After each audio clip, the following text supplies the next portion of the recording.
Voilà, merci beaucoup. Nous avons partout à travers le monde. Et comme un rendez-vous, il y a Bissonabino. Et comme un rendez-vous, Roberta Massoni, Net Sarabino, Chavek Balabé, Moari Baba 026. Balabi Benga Moari Baba 026.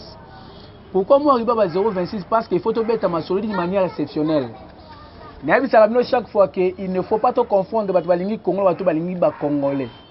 Parce que Balingi Congo, Salamala pour Congolais. C'est-à-dire bato balingi Congo, bazo s'occuper mingi na koyiba mbongo ya Congo, na koyiba richesse, na ko utiliser OZ ya Congo, na balingi ko bazali ko luka bolamu ya ba Congolais te. Ya ona bisaka bino te, ngai Shadrack Balabebe na ko changer nationalité jamais. Masolo tali Congo na ko lobela yango. Soko lingi na tanga kombo na ote, oh bobo tika masolo ya gestion Congo. Soko zo participer na masolo tali gestion ya mboka, que ça soit aux chefs de quartier, oh soki bourgmestre na kotanga kombo na yo. Voilà, tokutani lisusu nde tomesana kokutana mpona kobeta masolo ya mboka. Lelo tokolobela ba sujet mo ebele. Tokolobela bongo dossier ya ba déjà ba entreprise publique oyo kala mingi te après rapport IGF et Sengeli ba justice alandela bango. Et tokolobela pe sous dossier ya matata mponyo mapone boyebi kezo boto ba réaction de part et d'autre ndenge ba sénateur ba boya ki bongo ko lever ba immunité na pour que ba justice alandela ye. Tokolobela lisusu dossier mukia mokonzi mboka tourner na ye na est ya mboka la biso ndenge kaka no saka yango. Tokolobela yango. Tokolobela pe lisusu mukie lisolo ya IGF, lisolo ya IGF pena musani ya osala. Et puis tu as un moment où il y a 3 vagues de gestes et barrières. Évolution, on a un strict respect. Il y a des mesures complémentaires au Konzambo. Est-ce que vous allez faire les matières? Et ça, je vais Robeta. Na ligne de nous, tu fongola, na dossier déjà d'entreprise publique. Avant de placer un mot là-dessus, na ligne de nana nous, n'est porte-parole. Il y a le président de la République, Kassongo Mayamba, Atangaki Yango.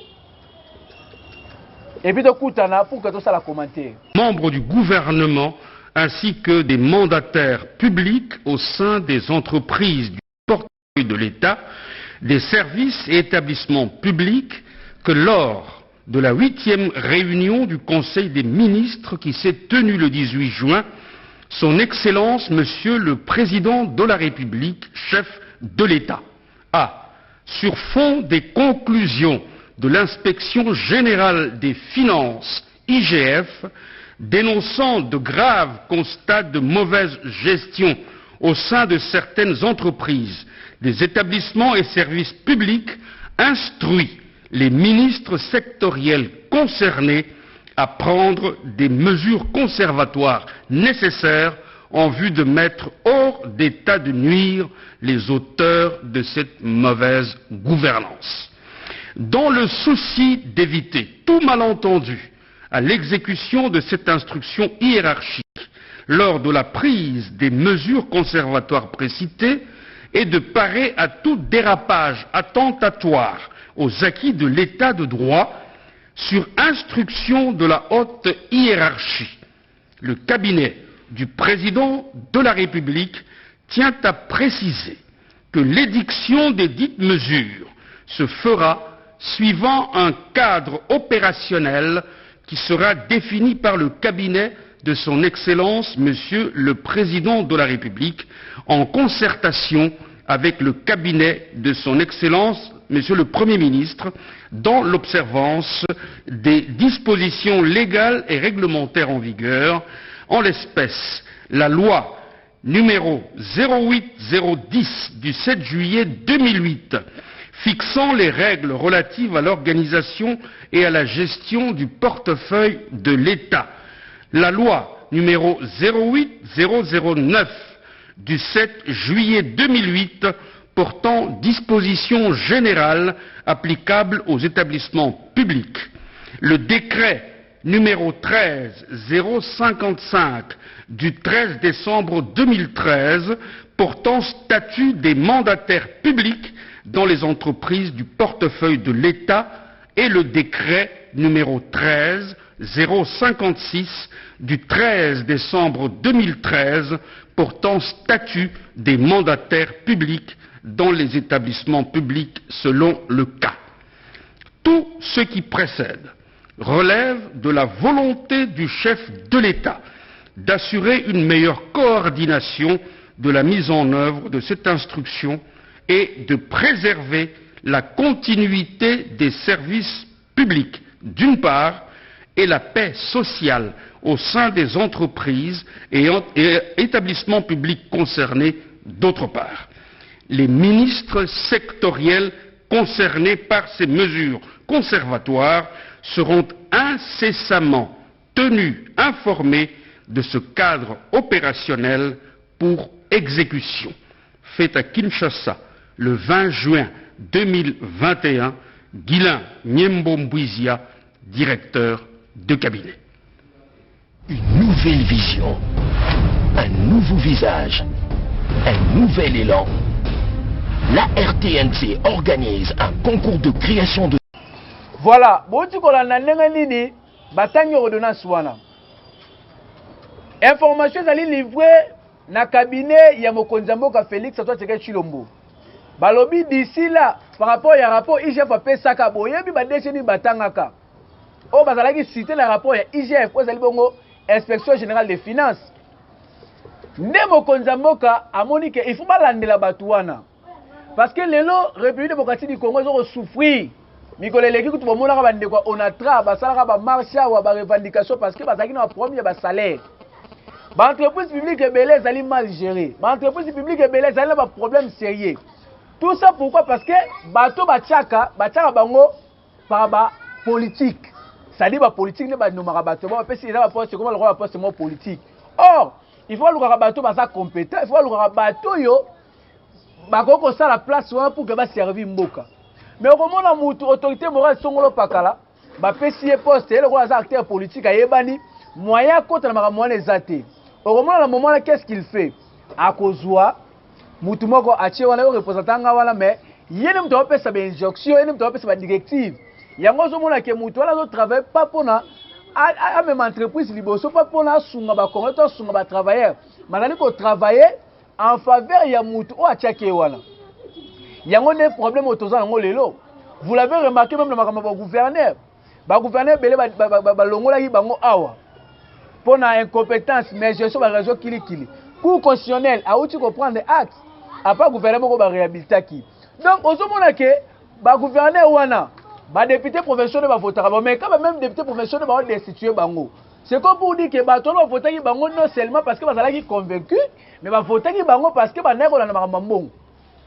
Donc, on a besoin de corruption, bongo tambola, et ça parmi Babylone comme konzamo ka côté mais là. Il y a même au Konzambo à l'obéli par mafiaté. À l'obéli par mafiaté, ils ont ça la passe comme on a que moi comme le roi Congo, tout ça va problème au Tozana. Et ça normalité.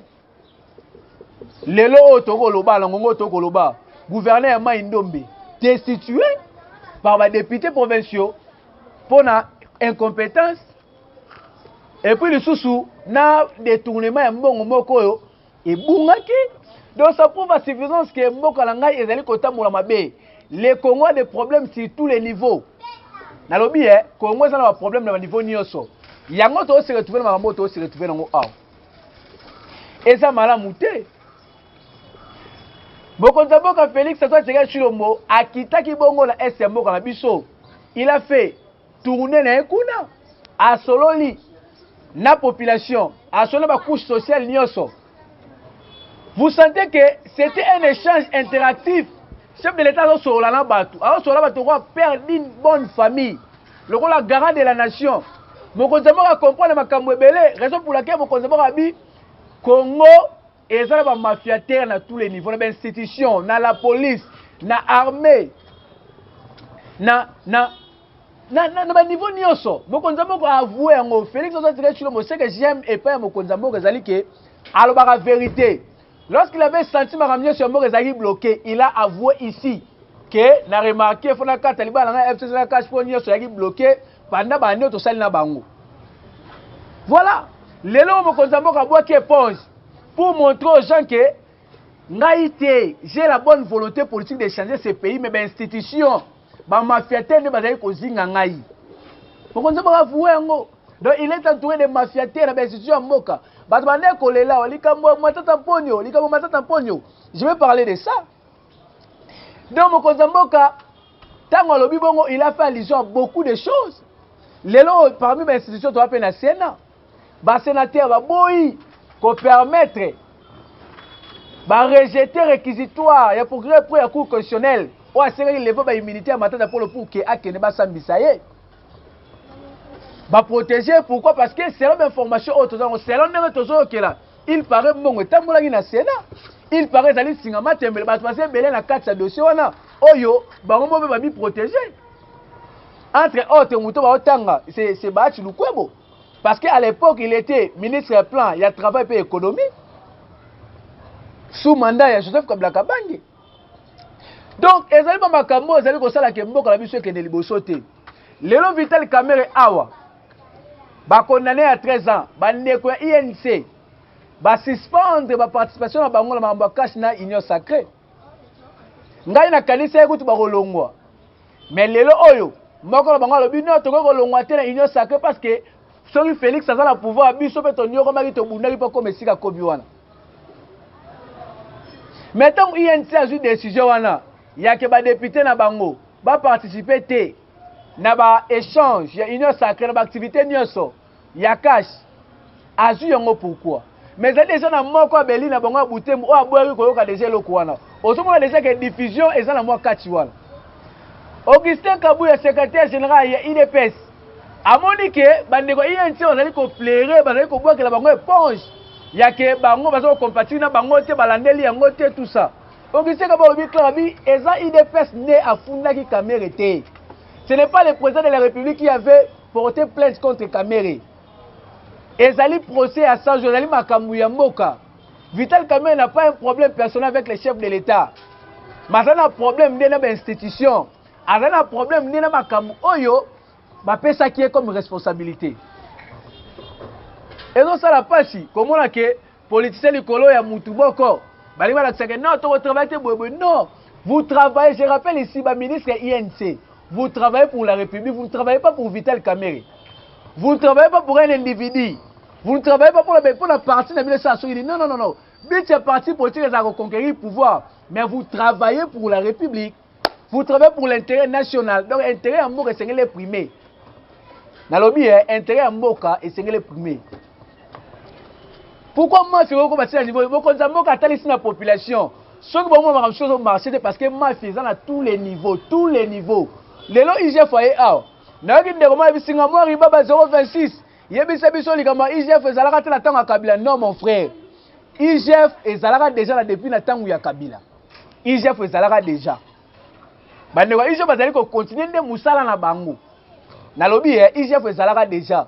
Toi tu comme ça comme sur le roi spécial roi nini. Gratuité d'enseignement et ça la constitution. Félix aye à kolisi yango. Mabende kwa IGF ezalaki déjà. Donc voilà. Na lingi to lobela mukie likambu ya troisième vague ya COVID-19. Boyebi ke na ngongo to koloba.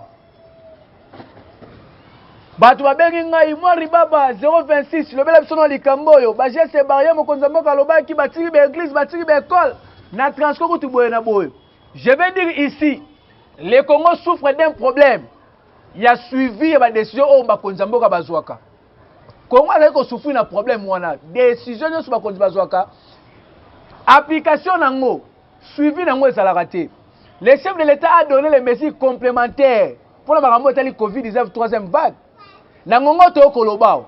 Docteur Mouyembe. Aza atteint la COVID-19. Docteur Mouyembe. Oyo kutu azali docteur o alobela biso makambo Covid ya batu bandimate. Et puis jusque là il y a beaucoup de gens, un groupe de gens ba ondimate que Covid est en réalité. Mais je vous assure que Covid est en réalité. Covid est un solo. Masolo Covid est un solo awa na mboka na biso. Na lobi Covid est en réalité.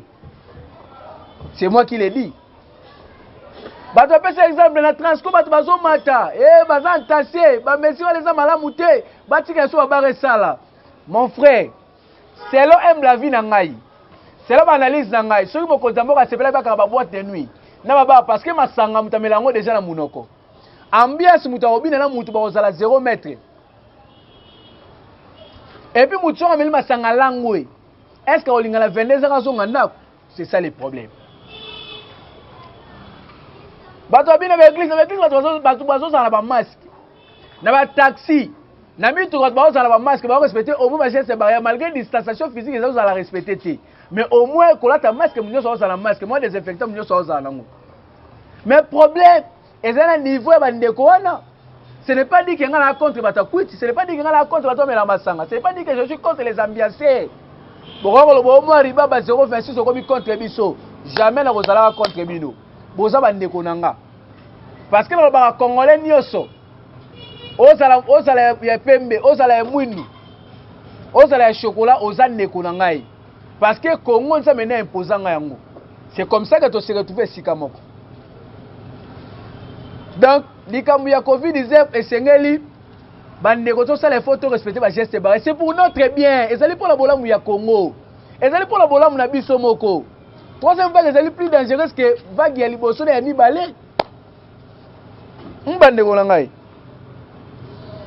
ezo sala penza passe makasi je vais chuter par ici sangwe panzana kio Santos Mutubula kufi Santos Boebolo kuta bato babenga mori baba 026 babi Santos akufi lokuta makasi il est bel et bien vivant et puis azali à bonne santé nalobi il est bel et bien vivant et puis azali à bonne santé donc badios ba ko loba oh Santos Mutubula boyena boy lokuta mori baba de mentir yango na Congo to boma bato ba rimer na Congo ko la boye mo la mkoza bonne santé on ba benga téléphone mais to moni ko ba kufi c'est ça eza malamu mingi te nalobi eza bien tete aussi liseliao moi ribaba actu définition na sababino ezali la chaîne de l'information à temps réel bo s'abonner bo aimer bo liker bo partager mais mikolo yo to bana ko silisa na liloba moko mikolo yo to bana ko silisa liloba moko bo mesa na ngo et puis bo koyeba pourquoi na loba yango na libo mesa na ngo nan un grand merci na Edi Mulunda kwa zaimo na sima caméra. Allons la transpiration et à dire l'inspiration. Donc quand on tire la moto, quand c'est inspiration, on tire la nzambi. Pour la lelo to sukiawa, to kuta lobby pour la masolo mususu.